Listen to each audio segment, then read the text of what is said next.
तुम और बहन जी को मुख्यमंत्री बनाने का काम करेंगे। और यही संकेत पूरे प्रदेश के शिक्षकों की तरफ से मैं माननीय मिश्रा जी आपसे कहना चाहता हूं कि पूरा प्रदेश यह साइकिल को पंचर कर देगा। यह पूरा प्रदेश, यह साइकिल अब नहीं चलेगी, यह साइकिल पंचर हो जाएगी। यह पूरा प्रदेश का आज 20 लाख शिक्षक प्राइमरी से लेकर के डिग्री कॉलेज तक, मदरसा से लेकर के संस्कृत विद्यालय तक, प्रबंधकों के परिवार तक, अगर एक घर में 5 वोट है, हम ज्यादा उम्मीद नहीं करते हैं, अगर 5 वोट है, अगर 5 वोट दे दिया तो प्रदेश का 1 करोड़ वोट पूरी तौर से बहुजन समाज पार्टी के हाथों में चला जाएगा, बहुजन समाज पार्टी को दे देगा। और विद्या गौतम जी ने आपके बीच में रखा, प्रदेश अध्यक्ष होने के नाते हमने आप लोगों से कहा था कि कानपुर से एक ऐतिहासिक ऐलान होगा। आप जानते हो कि हम लोग किसी पार्टी के नहीं, यह उत्तर प्रदेश माध्यमिक विद्यालय शिक्षक संघ और राजनीतिक संगठन जो शिक्षकों के हितों के लिए, जो बच्चों के हितों के लिए, जो विद्यालय के हितों के लिए संघर्ष करता है, हम उनके हितों के लिए संघर्ष करके न्याय दिलाने का काम करते हैं। आज कौन सी जरूरत पड़ी कि हमारे तमाम प्रबंधक, प्रिंसिपल और शिक्षक जब हम उनसे मिलने जा रहे थे तो हमसे यही कहते थे कि बागी जी, अभिमन्यु जी, रंजना मिश्रा जी बैठ जाइए आप लोग। कि सब पूछते थे कि क्या आप बहुजन समाज के हो गए हैं, आपने बहुजन समाज पार्टी ज्वाइन कर लिया है? हमने कहा नहीं, हमने बहुजन समाज पार्टी ज्वाइन कर दिया। मैं बहुजन समाज पार्टी का वोट नहीं गया। लेकिन याद करो, जब मैं दर्द देखता हूँ, एक बार गोरखपुर के अंदर एक घटना हुई थी और जब पेपर में छपा कि मानवता संसार हुई तो मैं वहां पहुंचा। और जब मैंने अपनी आंख से देखा और जाना तो मुझे लगा कि हमारा शिक्षक प्रतिक्रिया में है, एक इंटर कॉलेज में टीचर था। दुर्भाग्य था उनका कि उनकी पत्नी की तबीयत खराब हुई, वो दवा नहीं करा पाए और पत्नी दुनिया से चली गई। वह जाकर के कॉलेज में पढ़ाते थे और 2 बजे के बाद आप इसके जो फेरियां लगा करके अपने परिवार का खर्च होकर करते थे। बड़ी उनकी बेटी थी, इस पर मैं ऐसा गजब गाया कि उस मास्टर साहब की तबीयत खराब हुई। और जब उनकी तबीयत खराब हुई, बेटी कहती थी कि पापा अब घर का खर्चा कैसे चलेगा, आपको दवा भी मैं नहीं करा पा रही हूं, आप आदेश कर दीजिए, मैं दूसरे के घरों में जाकर के बर्तन साफ करूं और उसे जो कमा के लाऊंगा उससे कम घर को रख होगा। टीचर रोते हुए कहा, बेटी मैं शिक्षक हूं, मेरा सम्मान चला जाएगा और तुम अगर दूसरे के घर में बर्तन साफ करोगी तो लोग मुझे क्या करेंगे। और 3 दिन के बाद वो शिक्षक दम तोड़ दिया। और जब वो बिटिया मोहल्ले में लोगों के यहाँ जाती थी कि जब मेरे पिताजी दुनिया में नहीं है, उनका दाह संस्कार करना है, और जब वो गई तो जिसके पास पैसा नहीं होता है, उसका कोई नहीं होता है, उस मोहल्ले का एक आदमी भी वहां नहीं आया कि आकर के चल करके कम से कम दाह संस्कार कर दे। जिस ठेले पे ठेली लगाते थे वो बहन, उसी ठेलिया पर एक छोटा बच्चा तैयार हुआ। कहा, बहन कोई नहीं तैयार है तो मैं तुम्हारे साथ चलती हूँ। जो उनके फटे पुराने कपड़े थे उस ठेले पर, उसी पर कफन के रूप में ऊपर से ढक दिया और ठेले को लेकर के श्मशान घाट पे गई। और जब श्मशान घाट पे गई तो श्मशान घाट पे जाने के बाद उसके पास लकड़ी के भी पैसे नहीं थे, लकड़ी भी नहीं मिली। जो मिट्टी का तेल जलाती थी, उसी मिट्टी के तेल गिरा करके और उसने आग लगा दिया था। मात्र चमड़ी झुलस पाई थी और वह ले जाकर के नदी में फेंक दिया था और पेपर में छापा था, मानवता संसार है। हमने उसका दर्द जाकर के पढ़ा बनारस के अंदर एक शिक्षक अपने पूरे परिवार को लेकर के, अपनी पत्नी और 2 बच्चों को लेकर के गंगा नदी में आत्महत्या कर लिया था। और जब मैं बनारस पहुंचा तो बनारस में जाने के बाद पता न किया कि आखिर में कौन सी आफत आ गई कि शिक्षक आत्महत्या किया है। तो लोगों उसके साथियों ने बताया कि बागी जी उसके पिताजी की तबीयत बहुत खराब है, वो दवा के लिए गया। डॉक्टर ने कहा कि पहले पुराना पैसा जमा करो तब तुमको दवा देंगे। वह दवा नहीं दिया और पिताजी तब से व्याकुल थे, परेशान थे। जब वह टीचर घर आया तो पिताजी ने कहा कि बेटा तुमको हमने पढ़ाया लिखाया, तुमको हमने मास्टर बनाया, तुमको हमने बीएड कराया, हमने रोटी नहीं खा पाया तुमसे, हम कपड़े नहीं पहन पाए, लेकिन तुमको पढ़ाए कि तुम बुढ़ापे का सहारा बनोगे। लेकिन मैं जानता कि तुम इतने नालायक हो, तुम किसी काम के नहीं हो, हमको इंटरनेट भी नहीं दे सकते। तो जिस दिन फैला हुआ उसी दिन तुमको जहर दे करके मार देता। वो लड़का रोते हुए घर के अंदर था और जाने के बाद उसने अपनी पत्नी से कहा कि मैं अपने पिता को दवा नहीं करा सकता, तो इन बच्चों को स्कूल में पढ़ा कैसे सकता, हम जी करके क्या करेंगे। और वो अपनी पत्नी को तैयार किया और पत्नी को तैयार करने के बाद नदी में कूद करके आत्महत्या कर दिया। यही कानपुर के शिक्षक प्रबंधक प्रिंसिपल हैं, सारे लोग गवाह हो। यही टीचर इंटर कॉलेज है रनिया के पास, वहां का नागेंद्र सिंह जो हमारा टीचर था उसको विद्यालय ने निकाल दिया था और निकालने के बाद उसको ऐसा साथ लगा कि वो दुनिया छोड़ चला गया। आज भी उसकी पत्नी दर्द की ठोकर खा रही है और हमने जब दर्द देखा था उस दर्द को देखने के बाद मैं बर्दाश्त नहीं कर पाया कि वह शिक्षकों का दर्द, जो शिक्षकों का दर्द है, इस दर्द को कैसे समाप्त करूं। और पूरी तरह से सत्ता भी इनका शोषण करना चाहती है, सत्ता भी इनको गुलाम बनाना चाहती है, सत्ता भी ये लूट करना चाहती है, ये सत्ता भी पूरे नौजवानों के हाथों में देखना चाहती है। और कानपुर के लोगों आप बता दो कि मुझको किसके साथ जाना चाहिए। अखिलेश ने हमारे पेट में खंजर मारा था, जोगी ने हमारे तन का कपड़ा भी उतार लिया था, जोगी ने हमको गुलाम बनाने का काम किया था और बहन ने हाथ बढ़ाया है।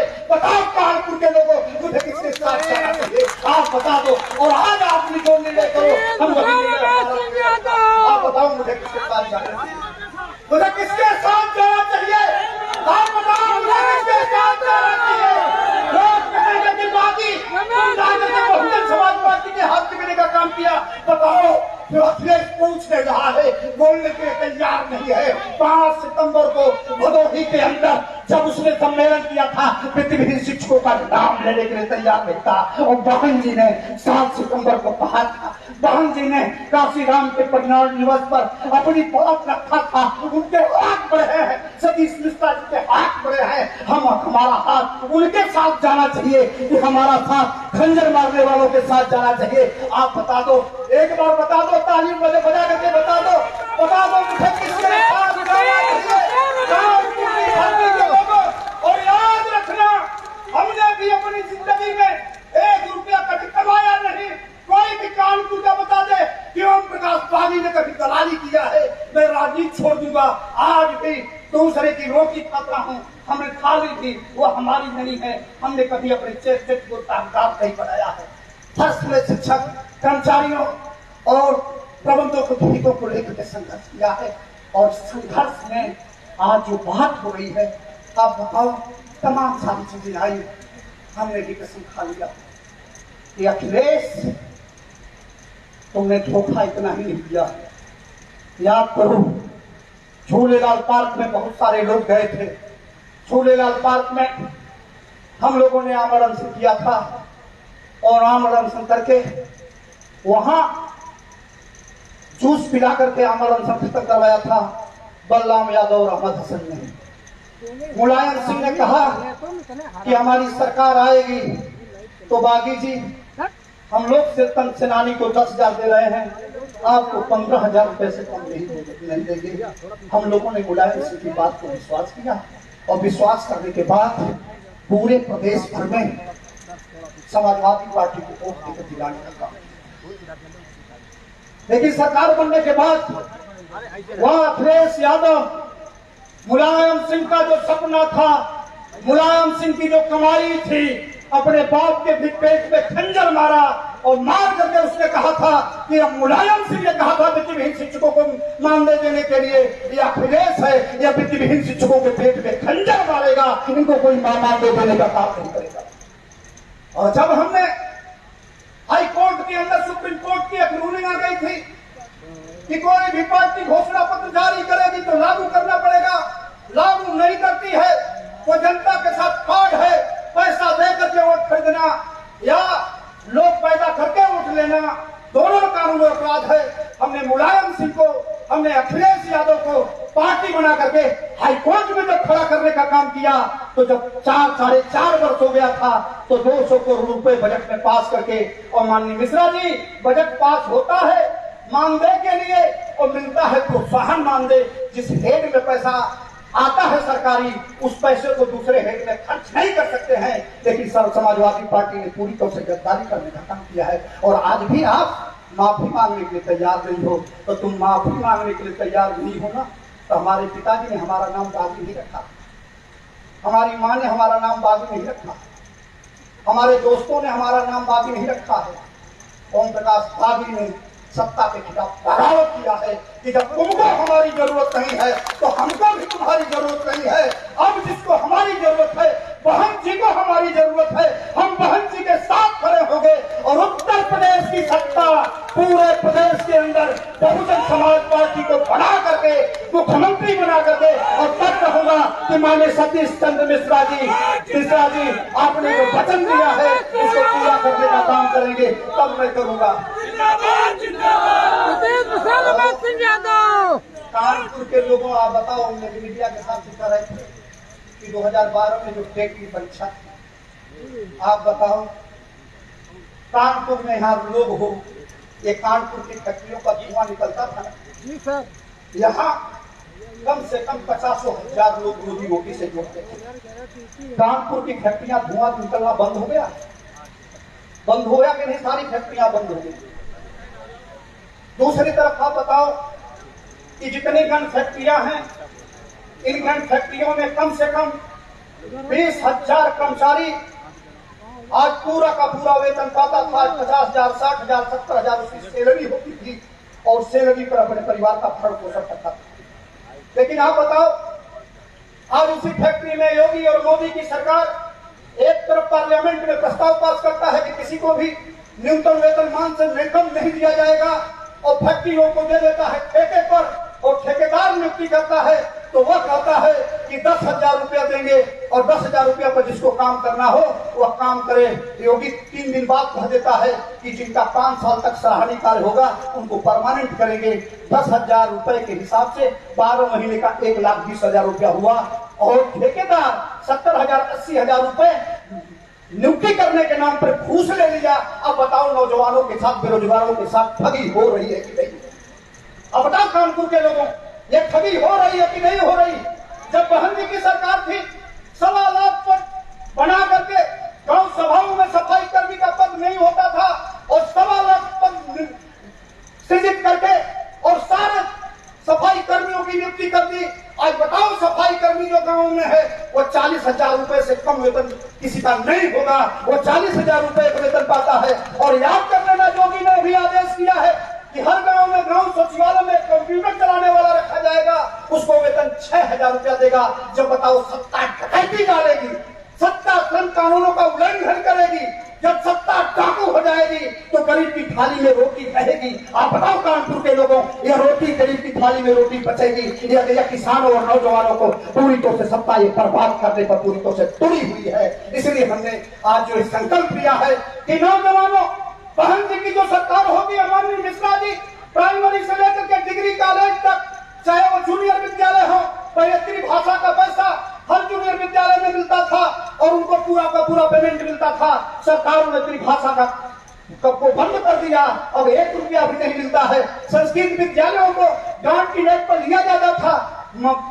यह पूरी तौर से जब आपकी सरकार थी तो 200 विद्यालयों को ग्रांट की रेट पर लेने का काम किया गया था, अम्बेडकर विद्यालयों को ग्रांट पर लेने का काम किया गया था। लेकिन इसके बावजूद जब सरकार इनकी बनती है तो ये कहते हैं मैं राष्ट्रभक्त हूँ, मैं गुरुओं की सेवा करता हूँ, और गुरु के घर में खाली नहीं है, गुरु दबा के अखाव में मर रहा है। और मैं पूछना चाहता हूँ कि ये जोगी है कि ढोंगी है? ये क्या है? ये योगी ढोंगी है। ये ढोंगी पूरी तरह से शिक्षकों का गुला खड़ा काट रहा है। ये ढोंगी नौजवानों की हत्या करने पर मामला है। ये ढोंगी पूरी तरह से लूटने का काम करता है। और डिग्री कॉलेज में जो पढ़ाने वाले शिक्षक हैं उनकी भी गुलामी किसी से छिपी नहीं है। जो कहता उनकी नेट क्वालिफाई है, पीएचडी किए हैं, वेतन कितना पाते हैं। जब पढ़ रहे थे तो उनके माँ बाप उनको 25 से 30 हजार रुपया उनके पढ़ाई पर खर्च कर रहे थे। आज 10,000 रुपए पर प्राइवेट विद्यालय में पढ़ा रहे हैं। जितने भी ये सरकारी राजकीय विद्यालय है, डिग्री कॉलेज है, आज भी शिक्षकों के पद खाली है। उनकी सेवाएं बढ़ाई 60 से 65 की जा रही है, 65 से 70 की जा रही है। लेकिन जो पढ़े लिखे डिग्री कॉलेज के जो प्रोफेसर हैं, जो नेट पीएचडी हैं, जो सारी अर्हता रखते हैं, उनको 10,000 रुपए पे काम कराया जा रहा है। ये पूरी तरह से लूट है। इस लूट के खिलाफ यह कानून का अधिवेशन बुलाया गया है। पत्रकार साथियों, आप भी बता दो कि जब जिला संवाददाता जिले में होता था तो उसकी सारी सुविधाएं मिलती थी, उसके परिवार का भरण पोषण सही ढंग से हो जाता था।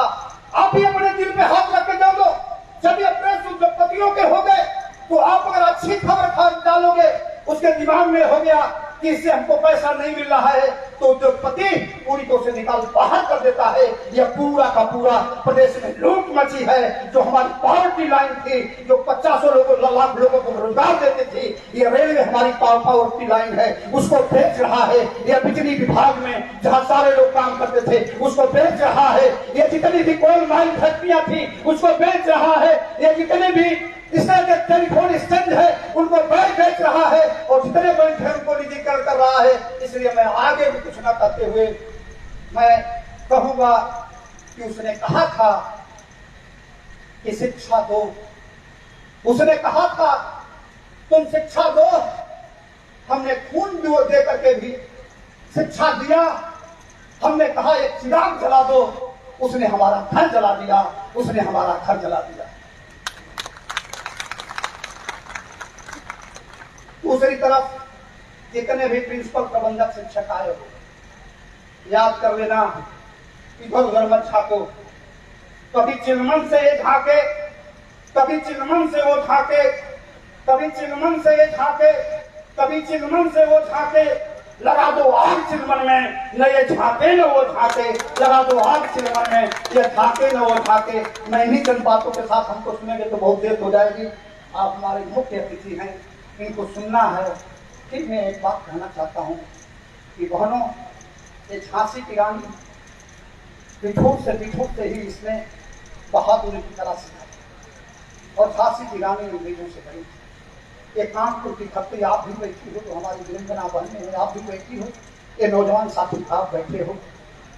बात हो तो गर्व वाली बात है। अगर हमने वचन दे दिया कि पूरे प्रदेश में शिक्षकों, कर्मचारियों, प्रबंधकों, बहुजन समाज पार्टी के हाथी निशान पर आप जिताने का काम करो, और आपने धोखा कर दिया, कहीं गद्दारी कर दिया, तो आने वाला कल माफ नहीं देगा।